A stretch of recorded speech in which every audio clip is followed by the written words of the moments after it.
So we're looking at over 30-year-old pipeline that's already here. It's already in the ground.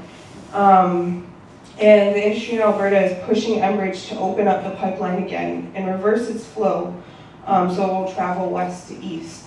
And traditionally, it's carried conventional crude oil, but Enbridge could move tar sands oil through it to refineries in Ontario and Quebec.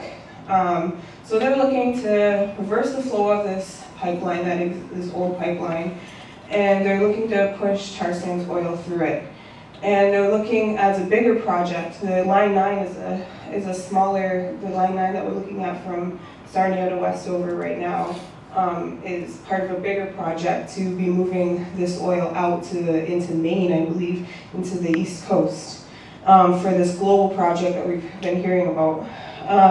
So in 2011, Enbridge applied to the National Energy Board to reverse the flow of Line 9 between Sarnia and Westover. And in July 2012, the National Energy Board approved the Line 9 Phase 1 reversal project. And Phase 2 would reverse the flow of the pipeline between Westover and Montreal. So they're looking to carry Line 9 tar sands oil, diluted bitumen. And I know there's a lot of big words even for me. I had to research this stuff and really start to understand what these words mean, because they're trying to use this language to kind of hide a lot of the stuff that what it actually means. This reversal, if the reversal is extended to the pipeline's full length, up to 240,000 barrels of crude oil could flow every day through small communities in Ontario and Quebec. It would pass through 3 major watersheds, including Thames, St. Clair, and the Grand River. And for those who don't know about the bitumen, diluted bitumen, it has the consistency of molasses and is solid at room temperature. So to be shipped through the pipelines, it's got to be mixed with natural gas and pumped at higher pressure and higher temperature. So diluted bitumen is hotter, more acidic, more abrasive than conventional oil, and it's harder to clean up. So when it spills, when we got the pipelines that crack, these old ones, it basically, the natural gas evaporates, which poisons the air, and the bitumen separates and sinks to the bottom. So it's not like these oil spills you see where it's at the top. And we look at Line 9, and what it's been compared to is it's almost exactly the same as the pipeline where the Kalamazoo River spill happened in 2010.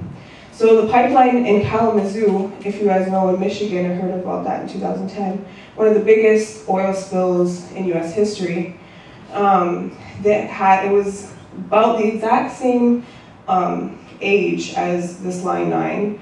And they were constructed in the same decade. Both were built with the same polyphenol tape coating.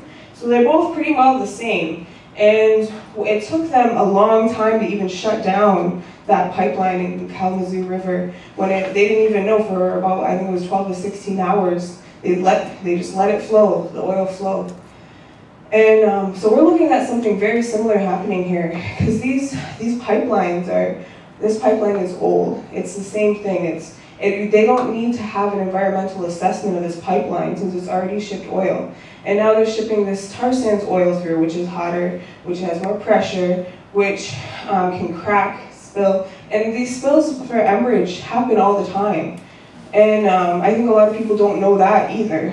And so this isn't just something where it's like, oh, well, it's already there, out of sight, out of mind. This is something that we actually have to be paying attention to, and something that is a threat to all of us here.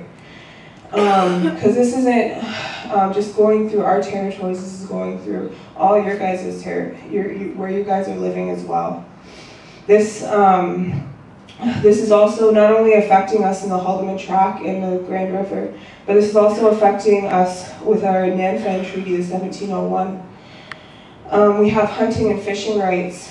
We are supposed to be allowed to hunt, supposed to be allowed to fish, and be able to do that freely. With all this development that's happening, how are we supposed to do that? With this Line 9 going through, what are the potentials? With an oil spill, what are we looking at for our future, for our children? And this isn't something that, you know, maybe way off in the future. This is something that's happening now, and we have to really, really take this seriously. And they're completely disregarding our treaty rights of the Haudenosaunee people. We have these treaties set in wampum, and that's how we make our agreements of our people, is in wampum beads, and those that last forever. They're symbols. And we have the 2-row wampum with the British crown, that's passed on to the Canadian government. This says that we're supposed to not interfere with each other internal affairs, but also that we're both on the same river and we have to take care of this river that we're on.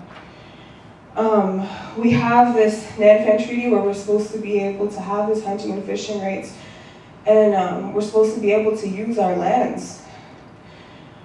According to Section 17 of Ontario Regulations of the Environmental Protection Act, they have the duty to consult. We don't really like to cite a lot of these personally because their notion of Aboriginal treaty rights we don't feel really applies to us. We don't look at ourselves as Aboriginal under the Canadian definition. We're Haudenosaunee, we're sovereign people. And a lot of the time this regulation doesn't really reflect our treaty rights that are in wampum as nation-to-nation treaties. But even so, these laws exist within the Canadian law, and they're completely disregarding this. In fact, a paper that I got from the Haudenosaunee Development Institute, they were sent by the National Energy Board, says the current land use at the project sites, we're talking about Line 9, is incompatible with any traditional use, and the lands are not currently being used for the purposes of exercising Aboriginal traditional rights and have not been used in that respect for decades. So that's their official position on our rights for hunting and fishing and using these traditional lands. Their opinion is they get to define for us that we're not using it. And it hasn't been used for decades. They get to define for us what the traditional use is of the land, how we use it.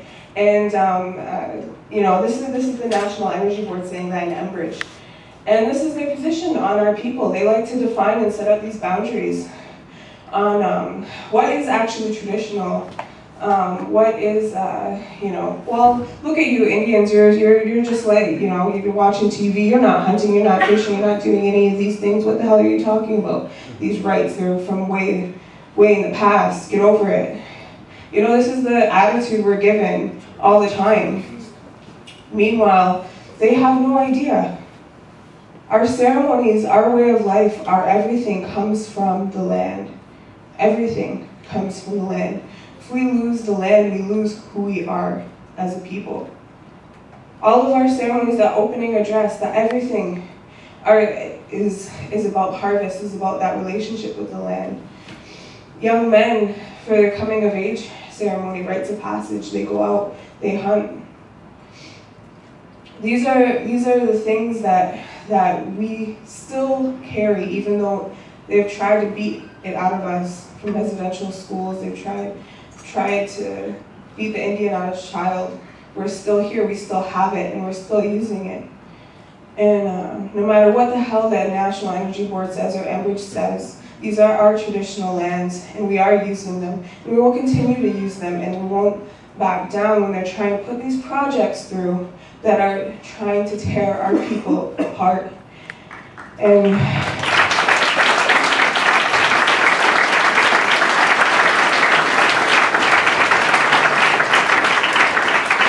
I went to the healing walk that Crystal talked about earlier on, like a few months ago, and I've seen from